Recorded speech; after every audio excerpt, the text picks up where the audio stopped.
ನಮಸ್ಕಾರ, ನೀವು ನೋಡ್ತಾ ಇದ್ದೀರಾ ಪ್ರೈಮ್ ನ್ಯೂಸ್. ನಾನು ಸಂಪತ್ ವಂಡಾರು. ನಾನು ದೀಪ್ತಿ ಪ್ರಕಾಶ್. ಸಾಕಷ್ಟು ಸುದ್ದಿಗಳಿವೆ, ಎಲ್ಲವನ್ನೂ ಕೂಡ ಒಂದೊಂದಾಗಿ ನೋಡ್ತಾ ಹೋಗೋಣ.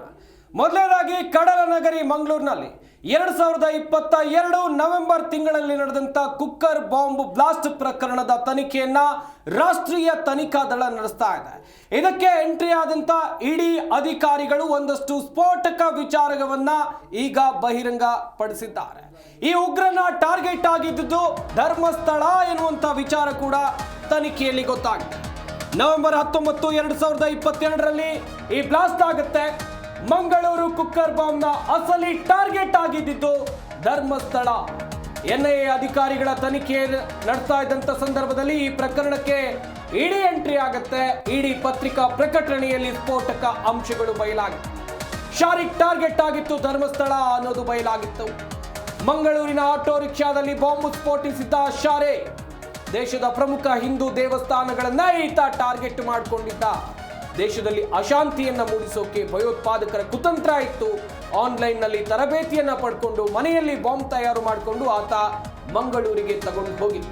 90 ನಿಮಿಷದಲ್ಲಿ ಟೈಮರ್ ಸೆಟ್ ಮಾಡಬೇಕಿತ್ತು, ಆದ್ರೆ ಅದು 9 ನಿಮಿಷದಲ್ಲೇ ಟೈಮರ್ ಸೆಟ್ ಆಗಿ ಬ್ಲಾಸ್ಟ್ ಆಗಿತ್ತು. ಆನ್ಲೈನ್ ಮೂಲಕ ತರಬೇತಿಯನ್ನ ಪಡ್ಕೊಂಡಿದ್ದ. ಮೈಸೂರಿನ ಬಾಡಿಗೆ ಮನೆಯೊಂದರಲ್ಲಿ ವಾಸ ಇದ್ದ. ಮನೆಯಲ್ಲೇ ಕೂತು ಕುಕ್ಕರ್ ಬಾಂಬ್ ಅನ್ನ ಈತ ತಯಾರು ಮಾಡಿದ್ದ.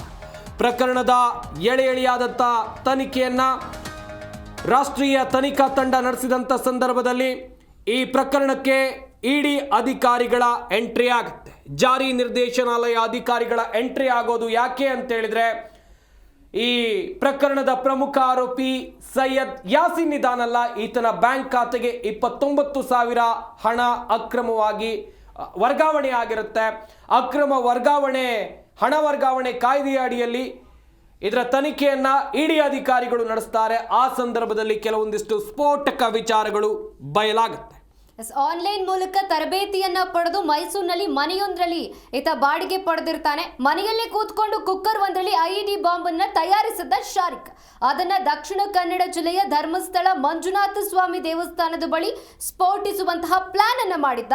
ಇದಕ್ಕಾಗಿ ಕುಕ್ಕರ್ ಬಾಂಬ್ ಅನ್ನ ಮಂಗಳೂರಿಗೆ ಆಟೋ ಒಂದರಲ್ಲಿ ತೆಗೆದುಕೊಂಡು ಹೋಗುವಾಗ ಆ ಬಾಂಬ್ ಬ್ಲಾಸ್ಟ್ ಆಗಿತ್ತು. ಇನ್ನು ಸ್ಫೋಟದಲ್ಲಿ ಆರೋಪಿ ಶಾರಿಕ್ ಕೂಡ ಗಾಯಗೊಂಡಿದ್ದ.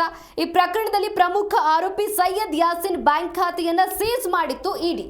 ಹಾಗೇನೆ ವಿಚಾರಣೆ ವೇಳೆ ಹೊರಬಿದ್ದ ಅಂಶ ಏನು ಅಂತ ಹೇಳಿದ್ರೆ, ಆರೋಪಿಗಳ ನಿಜವಾದ ಟಾರ್ಗೆಟ್ ಆಗಿದ್ದು ಧರ್ಮಸ್ಥಳ. ದೇವಾಲಯದ ಒಳಗೆ ಬಾಂಬ್ ಅನ್ನ ಬ್ಲಾಸ್ಟ್ ಮಾಡೋಕೆ ಆರೋಪಿಗಳು ಯೋಜನೆಯನ್ನ ಹಾಕೊಂಡಿದ್ರು ಅಂತ ಹೇಳಿದ್ರೆ, ಪ್ಲಾನ್ಗಳನ್ನ ಹಾಕೊಂಡಿದ್ರು. ಆದ್ರೆ ತಮ್ಮದೇ ತಪ್ಪಿನಿಂದ ಅದು ಉಲ್ಟಾ ಹೊಡಿತು. ತಪ್ಪು ಹೇಗೆ ಮಾಡಿದ್ರು ಅಂತ ಹೇಳಿದ್ರೆ, ಬಾಂಬ್ ಟೈಮರ್ ಅನ್ನ 90 ನಿಮಿಷಕ್ಕೆ ಸೆಟ್ ಮಾಡೋ ಬದಲು ಅವರು 9 ಸೆಕೆಂಡ್ಗೆ ಸೆಟ್ ಮಾಡಿದ್ರು. ಹಾಗಾಗಿ ಇದು ದಾರಿ ಮಧ್ಯದಲ್ಲಿ ಸ್ಫೋಟಗೊಳ್ತು ಇರುವಂತ ಅಂಶಗಳು ಕೂಡ ಗೊತ್ತಾಗಿವೆ. ಧರ್ಮಸ್ಥಳದಿಂದ ಮಂಗಳೂರಿಗೆ ಅಥವಾ ಮಂಗಳೂರಿನಿಂದ ಧರ್ಮಸ್ಥಳಕ್ಕೆ 72.4 ಕಿಲೋಮೀಟರ್ ಇದೆ. ಗೂಗಲ್ ಮ್ಯಾಪ್ ಪ್ರಕಾರ ನೀವು ಹೋಗೋದಾದ್ರೆ 1 ಗಂಟೆ 51 ನಿಮಿಷ ತಗಲುತ್ತೆ. ನೀವು ಮಂಗಳೂರಿನಿಂದ ಧರ್ಮಸ್ಥಳಕ್ಕೆ ಹೋಗಬೇಕು ಅಂತ ಹೇಳಿದ್ರೆ, ಈ ಹಂತಕರು ಅಥವಾ ಈ ಉಗ್ರಗಾಮಿಗಳ ಟಾರ್ಗೆಟ್ ಯಾವ ರೀತಿಯಾಗಿತ್ತು, ಧರ್ಮಸ್ಥಳದಲ್ಲಿ ಒಂದು ಭೀಕರ ಕೃತ್ಯವನ್ನ ನಡೆಸೋಕೆ ಅಥವಾ ವಿಧ್ವಂಸಕ ಕೃತ್ಯವನ್ನ ನಡೆಸೋಕೆ ಇವರು ಎಲ್ಲಾ ತಯಾರಿಗಳನ್ನ ಮಾಡ್ಕೊಂಡಿದ್ರು, ಎಲ್ಲಾ ಸ್ಕೆಚ್ಗಳನ್ನ ಹಾಕೊಂಡಿದ್ರು ಎನ್ನುವಂಥದ್ದು ತನಿಖೆಯಲ್ಲಿ ಬಯಲಾಗಿದೆ.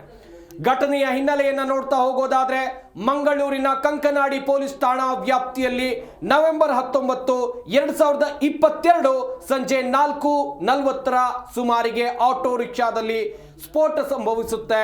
ಚಾಲಕರು, ಈ ಆಟೋ ಚಾಲಕರ ಹೆಸರು ಪುರುಷೋತ್ತಮ್ ಎನ್ನುವಂಥದ್ದಾಗಿ ಇವರು ದೂರನ್ನ ಕೊಡ್ತಾರೆ. ಯಾಕಂತ ಹೇಳಿದ್ರೆ, ಶಾರಿಕ್ ಬಾಡಿಗೆಯ ನೆಪದಲ್ಲಿ ಇವರ ಆಟೋದಲ್ಲಿ ಪ್ರಯಾಣ ಮಾಡ್ತಾ ಇದ್ದ. ಅದೇ ಸಂದರ್ಭದಲ್ಲಿ ಆತನಲ್ಲಿದ್ದಂಥ ಕುಕ್ಕರ್ ಬ್ಲಾಸ್ಟ್ ಆಗುತ್ತೆ. ಆತ ಎಲ್ಲಾ ಪ್ಲಾನ್ಗಳನ್ನ ಹಾಕೊಂಡಿದ್ದ. ಈ ಧಾರ್ಮಿಕ ಕ್ಷೇತ್ರಗಳಲ್ಲಿ ಏನು ವಿಧ್ವಂಸಕ ಕೃತ್ಯವನ್ನ ಮಾಡಬೇಕು ಎನ್ನುವುದಾಗಿ. ಅದಾದ ಬಳಿಕ ಸ್ಥಳೀಯ ಪೊಲೀಸರು ಪ್ರಕರಣವನ್ನ ದಾಖಲಿಸಿಕೊಳ್ತಾರೆ. ಎನ್ಐಎಗೆ ಪ್ರಕರಣ ವರ್ಗಾವಣೆಯಾಗುತ್ತೆ. ರಾಷ್ಟ್ರೀಯ ತನಿಖಾ ತಂಡ ಪ್ರಕರಣಕ್ಕೆ ಎಂಟ್ರಿ ಆದ ಬಳಿಕ ಈ ಪ್ರಕರಣದ ಅಸಲಿ ತನಿಖೆ ಶುರುವಾಗೋದು. ಶಾರಿಕ್ ಯಾಕೆ ಮಂಗಳೂರಿಗೆ ಕುಕ್ಕರ್ ಬಾಂಬ್ ಅನ್ನ ತಂದ, ಈತನಿಗೆ ಯಾರೆಲ್ಲ ಸಹಾಯ ಮಾಡಿದ್ದಾರೆ, ಈತನನ್ನ ಇಲ್ಲಿಗೆ ಕಳುಹಿಸಿದ್ಯಾರು, ಈತ ಮಂಗಳೂರಿನಿಂದ ಮತ್ತೆಲ್ಲಿಗೆ ಹೋಗೋಕೆ ಪ್ರಯತ್ನವನ್ನ ಮಾಡಿದ್ದ, ಹಾಗೆ ಈತನ ಗುರುತು, ಈತನ ಹಿನ್ನೆಲೆ, ಈತನಿಗೆ ಯಾರು ಬೆಂಬಲವನ್ನ ಕೊಟ್ಟಿದ್ರು, ಈತನ ಖಾತೆಗೆ ಎಷ್ಟೆಲ್ಲ ಹಣ ವರ್ಗಾವಣೆಯಾಗಿತ್ತು, ಈತ ಕುಕ್ಕರ್ ಬಾಂಬ್ ಅನ್ನ ಮಾಡೋದು ಹೇಗೆ, ಕಲಿತ ಎಲ್ಲವನ್ನು ಕೂಡ ಎಳೆ ಎಳೆಯಾಗಿ ತನಿಖೆ ನಡೆಸುವಂತ ಕೆಲಸವನ್ನ NIA ಅಧಿಕಾರಿಗಳು ಮಾಡ್ತಾರೆ. ಆ ಸಂದರ್ಭದಲ್ಲಿ ಪ್ರಕರಣದ ಜಾಡು ಹಿಡಿದು ಹೋದಂತ ಸಂದರ್ಭದಲ್ಲಿ ಇವರ ಖಾತೆಗೆ ಯಾರೆಲ್ಲ ಹಣವನ್ನ ವರ್ಗಾವಣೆ ಮಾಡಿದ್ದಾರೆ, ಅಕ್ರಮ ಹಣ ವರ್ಗಾವಣೆ ಆದಂತ ಹಿನ್ನೆಲೆಯಲ್ಲಿ ಈ ಪ್ರಕರಣಕ್ಕೆ ಎಂಟ್ರಿಯನ್ನ ಕೊಡೋದು ಜಾರಿ ನಿರ್ದೇಶನಾಲಯದ ಅಧಿಕಾರಿಗಳು. ಶಂಕೆ ಇರುತ್ತೆ ಇವರಿಗೂ ಕೂಡ, ಇಷ್ಟೆಲ್ಲ ಕೃತ್ಯ ಮಾಡೋಕೆ ಇವರಿಗೆ ಹಣವನ್ನ ವರ್ಗಾವಣೆ ಮಾಡಿದ್ದು ಯಾರು ಅಂತೇಳಿ. ಜಾರಿ ನಿರ್ದೇಶನಾಲಯ ಕೂಡ ಪ್ರತ್ಯೇಕವಾಗಿ ತನಿಖೆ ನಡೆಸಿದಂತ ಸಂದರ್ಭದಲ್ಲಿ ಕೇಸಿನ ಪ್ರಮುಖ ಆರೋಪಿ ಸೈಯದ್ ಯಾಸೀನ್, ಮೊಹಮ್ಮದ್ ಶಾರಿಕ್ ಹಾಗೇನೆ ಪಾಯಿಂಟ್ ಆಫ್ ಸೇಲ್ ಏಜೆಂಟ್ಗಳು ಕಮಿಷನ್ ನೀಡಿ ನಗದನ್ನ ಪಡೆದಿದ್ರು ಎನ್ನುವಂಥದ್ದು ತನಿಖೆಯಲ್ಲಿ ಗೊತ್ತಾಗಿತ್ತು. ಇಡೀ ರಾಜ್ಯವನ್ನೇ ಬೆಚ್ಚಿ ಬೀಳಿಸಿದಂತ ಪ್ರಕರಣ 2022 ನವೆಂಬರ್ 19ರಂದು ಕಡಲನಗರಿ ಮಂಗಳೂರಿನ ಕಂಕನಾಡಿ ಠಾಣಾ ವ್ಯಾಪ್ತಿಯಲ್ಲಿ ಸಂಭವಿಸಿದಂತ ಕುಕ್ಕರ್ ಬ್ಲಾಸ್ಟ್ ಪ್ರಕರಣ.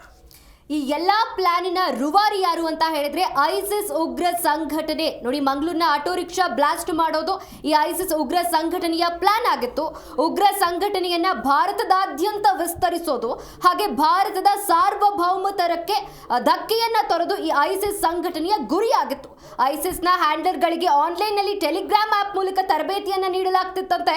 ಅಲ್ಲದೆ ಪ್ರಮುಖ ಆರೋಪಿ ಮಹಮ್ಮದ್ ಶಾರಿಕ್ ಅಲಿಯಾಸ್ ಪ್ರೇಮ್ರಾಜ್ ಇತರೆ ಆರೋಪಿಗಳಿಗೆ ಕ್ರಿಪ್ಟೋ ಕರೆನ್ಸಿ ಮೂಲಕ ಹಣವನ್ನ ವರ್ಗಾವಣೆ ಮಾಡ್ತಿದ್ದಂತೆ.